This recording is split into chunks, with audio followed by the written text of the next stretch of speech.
What is going down YouTube? Sith Bauer here, and today's vlog slash gameplay is going to be a continuation, my part 2 of my farewell to the new age Call of Duty.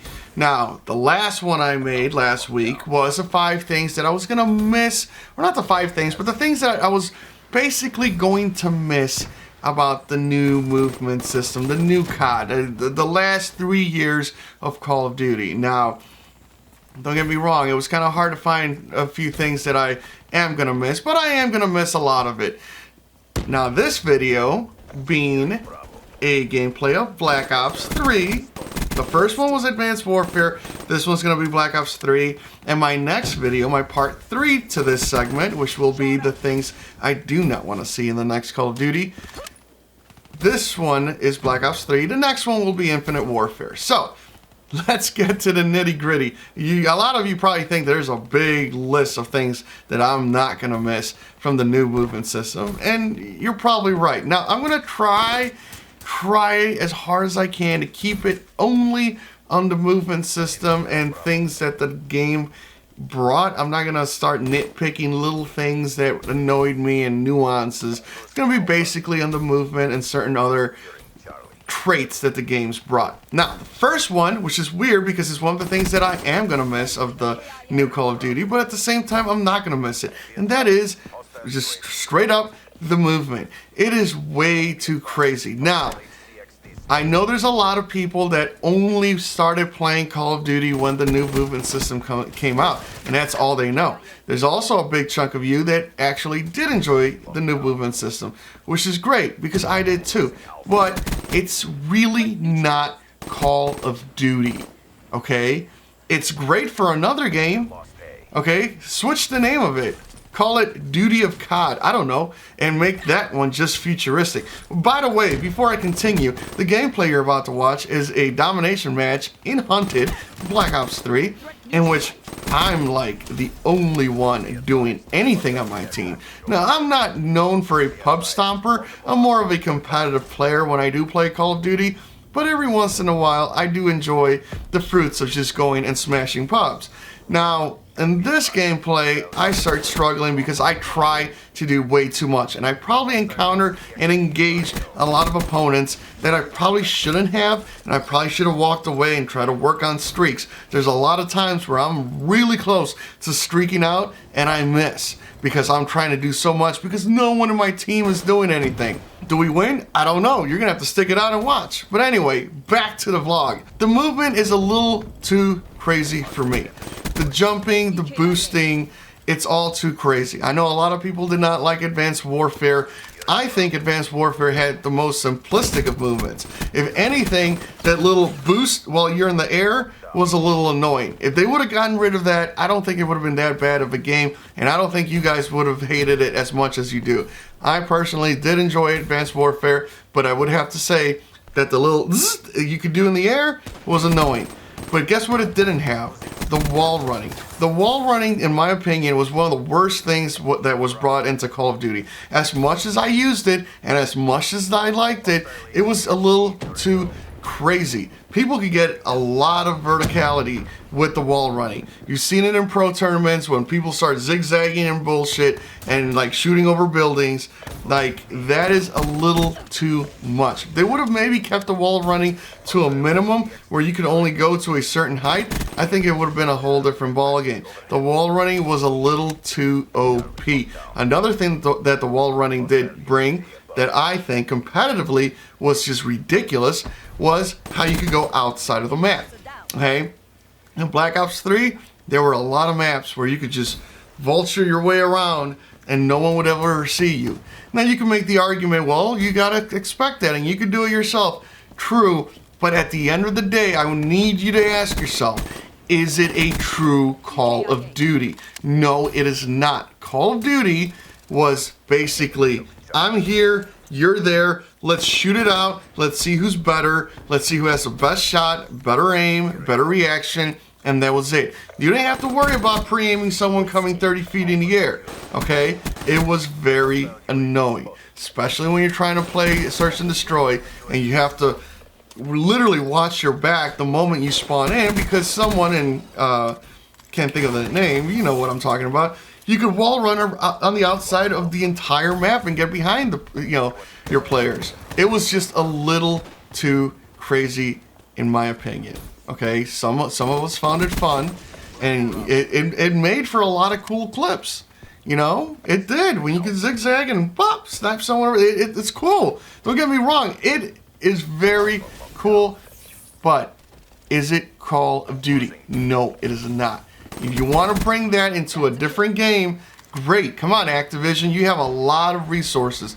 Make your own Call of Duty New Era mode or whatever, and put that there. But a true Call of Duty is not about that. So I had a lot of issues, as much as I enjoyed it, with the wall running, with the boosting, with the jumping, with all that stuff. Now, am I going to miss it a little bit? Yes, and that's what I talked about in the first video. I'm going to have to climb ladders again. I'm going to have to climb staircases. It was very nice to just be able to bzz and get over all those things, but I will take that with a grain of salt, because it brings us back to all the years before these last 3 years, Call of Duty was all about. Now, this next one is not going to be on the movement, but it's going to be on the specialist, or the combat rigs, whatever you want to call it, whether the ones in Black Ops 3 or the ones in Infinite Warfare. It was a nice wrinkle, I'll give you that, but it was just too much. In the Black Ops 3 specialist, I thought they were very OP.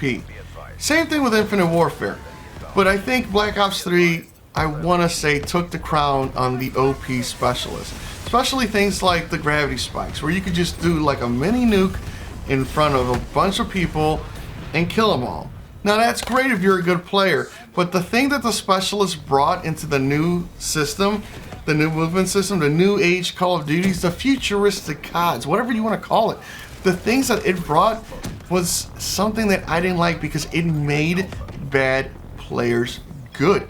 You could get your specialist from just sitting in a corner and doing nothing. And then the guy that's trying to get his nuke, or the girl that's trying to get her nuke, has to worry about some, little corner guy sitting around going 0 and 10, and then all of a sudden, boom, he has gravity spikes, and there goes your streak. It was very pro-bad player. I didn't like the way it worked. I didn't like the way it was used competitively, because at the end of the day, all the competitive players pretty much just used the same rigs or the same specialists. Like, it was always the same, so it really didn't matter how many they had and what they did. Everything always goes back to the same combat rigs. So I did not like that. I hope they don't bring that back.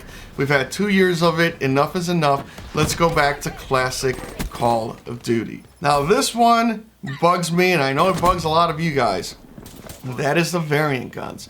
Now I get it, and I know they're gonna have variant guns. Well, I don't know, but it would be dumb not to have variant guns in World War II, just because it makes a lot of money. And I understand that. I understand supply drops. I understand microtransactions, and they make a lot of money. Trust me, they make a ton. They probably make way more than they actually make in the game, from people buying stuff all year round. So I understand you're probably gonna have variant guns, but I hate them. I think it makes you a bad player. I think it's just more to get people to just pay money to get these things. Now the only thing that I hope for, and I know there's a lot of people that might argue with this, is if you're gonna have variant guns, do what you did in Advanced Warfare, where the variant guns, if you got something, you also lost something. If you had a lot of damage, you lost accuracy or stability or whatever the case may be. There was a trade-off. The variant guns in Infinite Warfare are all overpowered. And they kind of made the new ones even more overpowered. Have you ever noticed playing Infinite Warfare that the new variant guns tend to be the best gun in the game? I wonder why that is. I really do. I wonder why that is. And it's simple. It's because they want you to buy the supply drops. I get it. But just make it a little less overpowered. And definitely, if you're going to have a rank play, okay, make those things banned. Do not have it in rank play like you did in Advanced Warfare.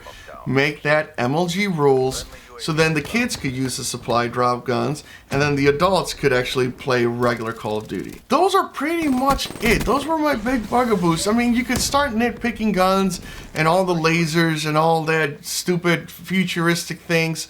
Listen, I don't care what comes out of my gun, whether it's BBs, laser, water, I do not care as long as they're not overpowered and are just stupid. Now, some of the guns, like the E-Rad, had a variant gun that made it into this Ghostbuster laser thing. Okay, that was kind of stupid. I did not like that one bit. But for the most part, there's other guns you could use. So there you go, guys. I try to keep the list short. There's a lot of things that kind of annoyed me. Connection issues, and that could just be because it's such a versatile game and there's so much going on that maybe it was just hard for the actual server to keep up with it. I don't know. I'm not a tech guy. I could be 100% wrong. I just felt like the connection issues were a little rough in these last 3 games than they were in your previous Call of Duties. Now, you can make the argument that it could be internet issues, console issues, whatever the case may be, but I think connection issues was definitely something else. So there you go. So there you go, guys. Like I said, I want to keep the list short. I could probably go on for another 3 days, but I want to nitpick just like the main things. So hopefully you enjoy this one. Stay tuned for the next one of the things that I do not want to see in the next Call of Duty, even though I probably kind of chimed in on some of them through this vlog. Hopefully you enjoy the gameplay. I don't really play Black Ops 3 that much anymore, and I think dropping a 60 bomb on them with the team I had was pretty good. So, like always, guys, have a wonderful week. Leave a like, comment, and subscribe, and we'll see you soon.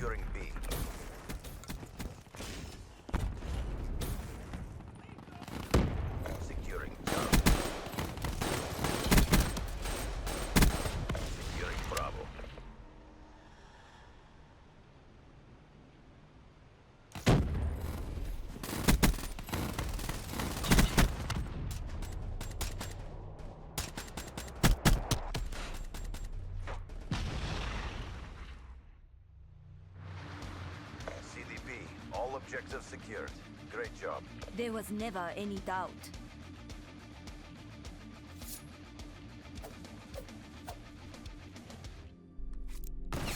Dedication, focus, discipline.